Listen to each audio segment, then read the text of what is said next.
Nous allons prendre quelques versets. Daniel chapitre 6, à partir du verset 1. J'ai lu au nom de Jésus. Darius trouva bon d'établir sur le royaume 120 satrapes qui devaient être dans tout le royaume. Il mit à leur tête 3 chefs, au nombre desquels était Daniel, afin que ces satrapes leur rendissent compte et que le roi ne souffrit aucun dommage. Verset 3. Daniel surpassait les chefs et les satrapes parce qu'il y avait en lui un esprit supérieur et le roi pensait à l'établir sur tout le royaume. Alors les chefs et les satrapes cherchèrent une occasion d'accuser Daniel en ce qui concernait leurs affaires,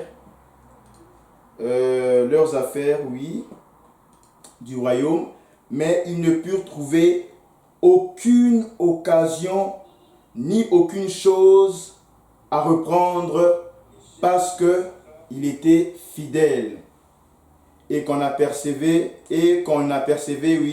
chez lui ni faute ni rien de mauvais. Je voudrais qu'on souligne pour un premier temps le mot qui est dit ici, Daniel était fidèle. Alors, nous voyons ici comment est-ce que d'autres satrapes étaient jaloux de Daniel. Ils ont voulu tout faire, n'est-ce pas, pour l'accuser, pour lui faire tomber, n'est-ce pas, trouver une occasion de chute ou bien une faute en lui, mais ils ne purent, parce que Daniel était un homme fidèle. Donc, j'aimerais ici ouvrir une parenthèse pour dire, moi personnellement, les erreurs qui me font le plus mal, ce sont des erreurs que j'ai eu à commettre en connaissant le Seigneur, n'est-ce pas? Si j'étais en intimité avec le Seigneur, si j'étais en communion avec le Seigneur, il y a beaucoup de choses que j'aurais pu éviter. Amen.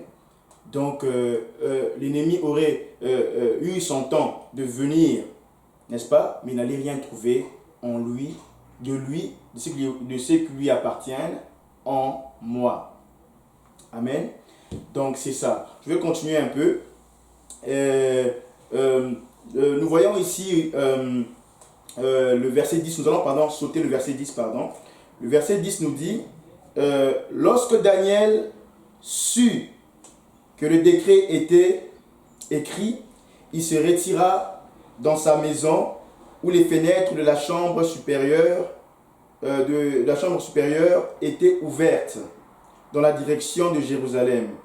Et 3 fois le jour, il se mettait à genoux, il priait et louait son Dieu, comme il le faisait auparavant. Alors, pour faire un petit résumé, on a vu que Daniel a été nommé parmi les 3 satrapes qui devaient surpasser tous les autres chefs. Les autres satrapes étaient jaloux contre lui et ils ont cherché, comme je disais tantôt, une occasion pour le faire tomber. Mais malheureusement, ils ne voyaient rien en lui pour le faire tomber. Et ils ont demandé à ce qu'il y ait un décret que durant 30 jours, celui qui priera à un autre Dieu, que le roi puisse être puni, puisse être plus précisément jeté dans la fosse aux lions. Et lorsque Daniel a su cela, il n'a pas arrêté. Il a continué d'être fidèle. C'est pourquoi j'avais dit, soulignons le mot fidèle. Daniel a continué à être fidèle.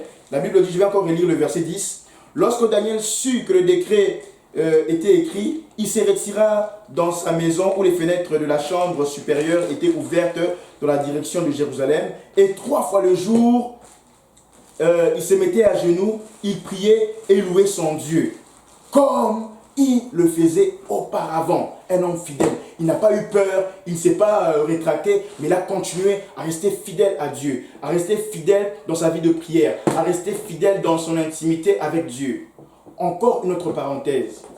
Daniel, notons qu'il avait beaucoup de charges, beaucoup de responsabilités. C'était un satrape. Il avait tellement de choses à faire. Mais malgré toutes ces choses, ou au milieu de toutes ces choses, Daniel trouvait toujours du temps pour louer son Dieu, pour prier son Dieu, pour invoquer son Dieu. Mais nous, aujourd'hui, qu'est-ce qu'on fait? Oh, le travail, j'ai pas le temps. Le travail me prend tout le temps. Je suis fatigué, je n'arrive pas à prier. Ou les enfants, oh, j'ai des enfants, les enfants me fatiguent, je n'arrive pas à prier. Ou c'est l'école et tout et tout. Non, je ne dis pas qu'il faut arrêter de travailler, loin de là. Je ne dis pas qu'il faut arrêter d'aller à l'école, loin de là. Je ne dis pas qu'il ne faut pas avoir des enfants, loin de là. Mais ce que je suis en train de vouloir dire, c'est qu'au milieu de toutes ces occupations, trouvons du temps pour Dieu. Daniel, 3 fois par jour, à genoux, il louait, il priait. 3 fois par jour. Frères, sœurs, il est temps, au peuple de Dieu, de prier comme jamais auparavant, de prier sincèrement, de chercher la face de Dieu véritablement. Écoutez, je me parle aussi à moi-même.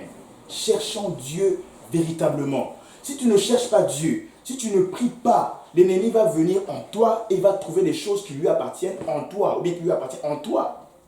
La calomnie, n'est-ce pas, les injustices, l'hypocrisie, la méchanceté, la jalousie et toutes ces abominations.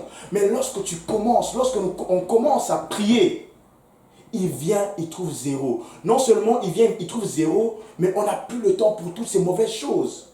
Mais nos cœurs battent pour les choses de Dieu. Nos cœurs battent pour la prière, n'est-ce pas? Quand on prie, pardon, nos cœurs battent pour les âmes. Nos cœurs battent pour l'œuvre de Dieu. Nos cœurs battent pour tout ce qui concerne l'avancement du royaume de Dieu. Frères, sœurs, quelle est ta vie individuelle de prière? Oui, je te parle à toi qui nous suis. Quelle est ta vie de prière individuelle? Il est grand temps, peuple de Dieu, que nous revenions à Dieu, que nous cherchions Dieu, pas pour ce que nous avons besoin, mais pour ce que Dieu veut. Si on fait la volonté de Dieu, il va faire ce que lui a prévu pour nous. Adorons le Seigneur.